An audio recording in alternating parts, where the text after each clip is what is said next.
శ్రీమాత్రే నమః శ్రీ గురుభ్యో నమః. తదుపరి మిథున రాశి 2025 జూన్ నెలలో మిథున రాశి వారికి చాలా చాలా కీలకమని చెప్పాలి. గతంలో అంటే గడిచిపోయినటువంటి నెలలో జరిగినటువంటి సరస్వతి పుష్కరాలు మిథున రాశి వారికి సంబంధించిన పుష్కరాలని చెప్పవచ్చు. ఎందుకంటే ఒక్కో నదికి ఒక్కొక్క రాశి వారికి సంబంధించి పుష్కరాలకు సంబంధించి అనుకూల స్థితులు కలుగుతాయి.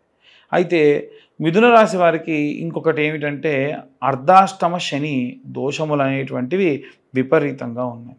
కాబట్టి వీలైనంత వరకు కూడా ఈ జూన్ నెల ప్రారంభం కాకముందే నాకు తెలిసి మా వీడియో మీకు టెలికాస్ట్ అయ్యేటువంటి అవకాశం ఉంటుంది. కాబట్టి ఆ శని జయంతి వైశాఖ అమావాస్య నాడు జరుగుతుంది. ఆ రోజున తిలా హోమాలు లాంటివి చేయించుకోవడం చాలా మంచిది. ఈ హోమాలు స్వయంగా మేమే చేయడం కూడా జరుగుతుంది. ఆసక్తి కలవారి కింద ఉన్న నెంబర్కి కాల్ చేసి డీటెయిల్స్ అన్నీ కూడా తెలుసుకోవచ్చు. కేవలం 1116 మాత్రమే ఛార్జ్ చేయడం కూడా జరుగుతుంది. అయితే ఈ తిలా హోమాలు ఇవన్నీ కాదండి, మాకు ఇప్పుడు అర్ధాష్టమ శని అంటున్నారు, దానివల్ల ఏ ఇబ్బందులు వస్తాయి, అర్ధాష్టమ శనిలో ఆపరేషన్స్ జరగచ్చు, కంగారు పడకండి. ఆపరేషన్ అనేటువంటి చిన్న కుట్టుబడ్డ అది ఆపరేషనే, అలా ఆపరేషన్స్ జరగచ్చు. అలాగే ఏవైనా సరే యాక్సిడెంట్లు జరిగే అవకాశం ఉంది. మీరు ఉన్నటువంటి ప్రదేశానికి దూరంగా వెళ్ళాల్సి రావచ్చు. అలాగే వీలైతే మీరు ఇష్టంగా అంటే కొంతమంది ఎలా అంటే ఇష్టపడి కట్టించుకున్న ఇంట్లో ఉండలేరు, వాళ్ళు ట్రాన్స్ఫర్ అయిపోయి ఇంకో చోటికి వెళ్ళాల్సి వస్తుంది. వారు ఇష్టపడి కుట్టించుకున్న బట్టలు వేసుకోలేరు, ఏ పోలీస్ డిపార్ట్మెంట్లోనే వర్క్ చేయాల్సి వస్తుంది. ఇవన్నీ కూడా శని ఏంటంటే ఏమీ చేయలేని దశలో ఇలా చేస్తారు. శని అనేటువంటి వాడు ఎలా అంటే కర్మఫలదాత, మనం చేసినటువంటి కర్మలకి సత్ఫలితాన్ని ఇచ్చేటువంటి వాడు. అది ఏదైనా సరే ఎక్కువగా ఇవ్వచ్చు, తక్కువగా ఇవ్వచ్చు, మంచి పెంచవచ్చు, చెడు తగ్గించవచ్చు. కాబట్టి వీలైనంత వరకు కూడా శని చాలీసా అని ఉంటుంది, అది అందరూ కూడా చదవడం చాలా మంచి సత్ఫలితాలు ఉంటాయి. ముఖ్యంగా గృహిణులు ఎవరైతే ఉంటారో గర్భసంచికి సంబంధించి ఏమైనా ఇబ్బందులు పడవచ్చు, జాగ్రత్తగా ఉండండి. విద్యార్థి దశలో ఉన్నటువంటి వారు జీర్ణక్రియా వ్యవస్థకు సంబంధించి ఇబ్బందులు పడుతూ కాస్త ఇబ్బందిగా ఈ నెలని వెళ్ళబుచ్చుకోవడం జరుగుతుంది. అలాగే ఎవరైతే ఉద్యోగస్తులు ఉన్నారో వారికి మనం ఇప్పుడున్నటువంటి కుండలిలో చూసుకున్నట్టయితే అష్టమంలో చంద్రుడు లేదా షష్టమంలో చంద్రుడు ఉన్న కారణం వలన వీరికి కాస్త ఒక స్త్రీ వలన ఇబ్బంది లేదా ఒక స్త్రీ వలన ఏవైనా డీవియేషన్ పొందేటువంటి అవకాశం ఉంది. ఇది చెప్పగానే వెంటనే కాల్ చేసి చాలామంది అడుగుతున్నారు, ఏదో గురువు గారు ఒక స్త్రీ వల్ల అని చెప్పారండి, ఆ అడ్రస్ ఏదో చెప్తే మేము వెళ్ళి చూసుకుంటామని అడిగారు మొన్న ఒక ఆయన. కాబట్టి స్త్రీ అంటే మీ ఇంట్లో ఉన్న తల్లి కావచ్చు, చెల్లి కావచ్చు, అక్క కావచ్చు కదండి.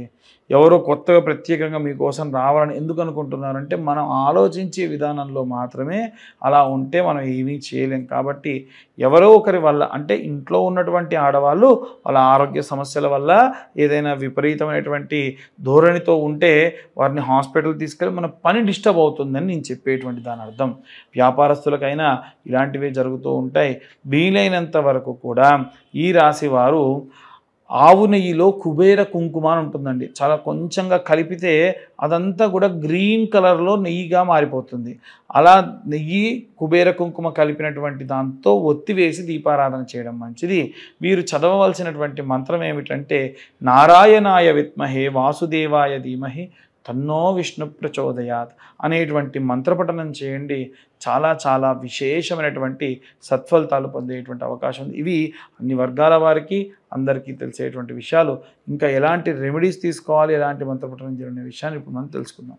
మనం ఇప్పటి వరకు కూడా విద్యార్థులకి, అలాగే గృహిణులకి, అలాగే ఈ ఉద్యోగస్తులకి, వ్యాపారస్తులకు సంబంధించి ఎలా ఉండబోతుందనే విషయాన్ని తెలుసుకుందాం. ముఖ్యంగా జూన్ నెల మనకి ఎంతో విశేషమైనటువంటిది. జూన్ నెలలో జూన్ 1వ తారీఖు స్కంద షష్ఠి, అలాగే 3వ తారీఖు వచ్చేసి మనకు ధూమావతి అమ్మవారి యొక్క జయంతి, 6వ తారీఖు నిర్జల ఏకాదశి, దాంతోపాటుగా గాయత్రి మాత యొక్క జయంతి కూడా. కాబట్టి విశేషమైనటువంటి ఈ నెలలో మనము ఏ దేవతారాధన ఏ విధంగా చేసుకోవాలనే విషయాన్ని ఇప్పుడు చూసుకున్నట్టయితే ఇంట్లో ఉండేటువంటి గృహిణులు నెలంతా కూడా వీలైతే వారికి మెన్సెస్ ప్రాబ్లం ఉన్న రోజులు తప్ప మిగిలిన రోజులలో ధూమావతి అమ్మవారికి కానీ గాయత్రి మాతకి కానీ, అంటే మీరు గాయత్రి మంత్రం చదవాలని కాదు కానీ అలా అమ్మవారికి సంబంధించి శ్లోకం ఉంటుంది. ఆ గాయత్రి మాత యొక్క శ్లోకాన్ని చదువుకున్న విశేషమైనటువంటి సత్ఫలితాలు పొందుతారు. అలాగే ఈ రాశిలో ఉన్నటువంటి వారనే కాకుండా 12 రాశుల వారు కూడా ఇంట్లో ఒకరికి ఇబ్బంది ఉంటే మిగిలిన వారికి కూడా ఇబ్బందే. కనుక మనం చూసుకున్నట్టయితే ఈ 12 రాశులలో కూడా అర్ధాష్టమ శని దోష ప్రభావం వలన మిథున రాశి వారు, అష్టమ శని దోషం వలన తులారాశి వారు, అలాగే ఏలిన నాటి శని ప్రభావం వలన ఉన్నటువంటి మకర, కుంభ, మీన ఇప్పుడు వచ్చేటువంటి రోజులలో మేషరాశి వారికి ఇబ్బంది ఉంది. అంటే ఉన్న 12 రాశులలో 6 రాశుల వారికి కూడా ఈ యొక్క శనిగ్రహం వలన వచ్చేటువంటి కాస్త ఇబ్బందులు ఉన్నాయి. కనుక వచ్చేటువంటి ప్రతి ఒక్క శనికి సంబంధించిన రోజుని కూడా పురస్కరించుకొని విశేషమైనటువంటి పూజా జాగ్రత్తలు చేసుకోవడం మంచిది. ఈ నెల ప్రారంభానికంటే ముందే మనకు అమావాస్య అంటే వైశాఖ అమావాస్య నాడు విశేషంగా శని జయంతి ఉంది. ఆ రోజున తిల తైల అభిషేకములు కూడా ఆచరించడం ఎంతో శ్రేష్టము. అలాగే వీరందరూ కూడా గృహిణులైతే గాయత్రి మాతకి, అలాగే విద్యార్థి దశలో ఉన్నటువంటి వారు మేధా దక్షిణామూర్తి స్తోత్రాన్ని చదవడము, అలాగే ఎవరైతే ఉద్యోగస్తులు ఉన్నారో విశేషంగా ఉద్యోగస్తులు స్వామివారికి వెంకటేశ్వర స్వామివారికి సంబంధించి ఆరాధన చేయడం మంచిది. వ్యాపారస్తులందరూ కూడా మహాలక్ష్మి, మహాకాళి, మహాసరస్వతి అమ్మవార్లను ఈ నెలంతా కూడా అర్చించడం, పూజించడం విశేష సత్ఫలితాలు పొందుతారు. అలాగే మనకి ఎవరైతే సినిమా, రాజకీయ రంగాల్లో ఉన్నటువంటి వారు ఉంటారో వీలైనంత వరకు కూడా డైమండ్ రింగ్ని ధరించడం ఈ నెలలో వారికి విశేషమైన సత్ఫలితాలు పొందే అవకాశం కనిపిస్తుంది. అలాగే ఎవరైతే ఈ యొక్క రైతులు, చేతి వృత్తులు, కుల వృత్తులు చేసేటువంటి వారు ఎవరైతే ఉన్నారో వారు విశేష సత్ఫలితాలు పొందవచ్చు. భూమిని నమ్ముకొని పూజ చేస్తున్నారు కాబట్టి స్కందాషష్ఠి అంటే జూన్ 1వ తారీఖు నాడు వీలైతే కాస్త కందులు తీసుకొని మీ యొక్క భూమి సాగు జరుగుతున్న పొలం 4 మూలలా కూడా కందులు వేయడం వల్ల విశేష సత్ఫలితాలు పొందే అవకాశం ఉంది. అలాగే ఎవరైతే చేతి వృత్తులు, కులవృత్తులు చేస్తూ ఉంటారో వారి కులదేవతారాధన మరువకుండా, మానకుండా పూజాధికతులు ఆచరించడం మంచిది. అలాగే ఎవరైతే విదేశాలకు ప్రయాణం అవుతూ ఉన్నారో ఆ విదేశాలకు వెళ్ళేటువంటి వాళ్ళు ప్రసన్న మహాకాళి దేవాలయంలో కుంకుమార్చన గావించి ఆ కుంకుమ వారితో అందుకొని వెళ్ళడం విశేష సత్ఫలితాలు పొందే అవకాశం ఉంది.